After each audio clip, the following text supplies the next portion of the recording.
আজকে বাজার থেকে একটা কার্পু মাছ কিনে আনা হয়েছে। মাছটা পুরো সোনালী কালার, সোনালী মাছ। মাছটা দেখতে খুবই সুন্দর, আমার কাছে খুবই ভালো লাগতেছিল মাছটা দেখে।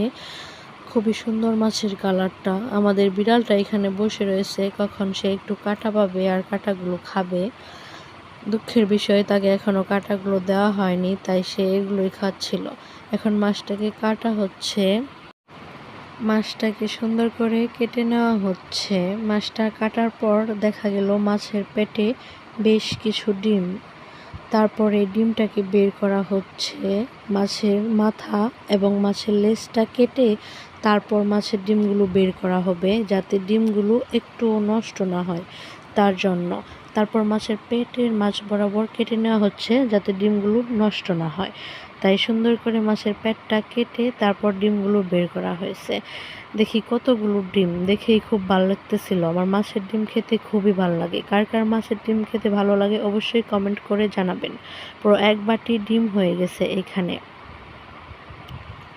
এখানে মাছগুলো কেটে রাখা হয়েছে সুন্দর করে। তারপর মাছের ডিমটা রান্না করা হবে। এখানে প্রথমে ডিমগুলো দিয়ে দেওয়া হয়েছে, তারপর পেঁয়াজ কুচি, মরিচ কুচি দিয়ে দেওয়া হয়েছে। এখানে ডিমটা ভাজার জন্য হলুদ দিবেন সামান্য, তারপর মরিচ গুঁড়ো, তারপর ধনিয়া গুঁড়ো, তারপর দেওয়া হবে স্বাদ মতো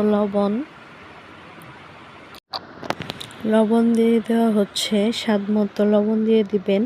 তারপর এগুলোকে ভালো করে মাখিয়ে নেওয়া হচ্ছে ভাজার জন্য। ভালোভাবে মাখিয়ে তারপর ভাজতে হয়, যাতে ডিমগুলো ভাজা সুন্দর হয়। তারপর কড়াইয়ে তেল গরম হওয়ার পরে কড়াইয়ে দিয়ে দেওয়া হচ্ছে, ভাজা হচ্ছে।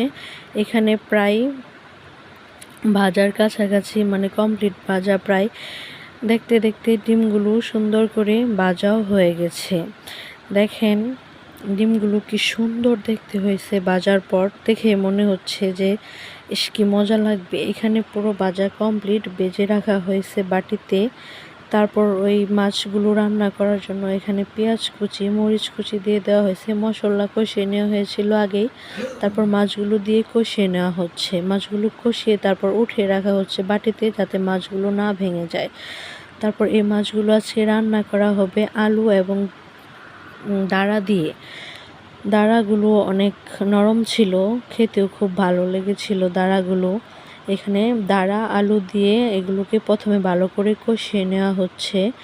তারপর প্রায় তরকারি শেষের দিকে দেখেন তরকারির ফাইনাল লুকটা কি সুন্দর হয়েছে।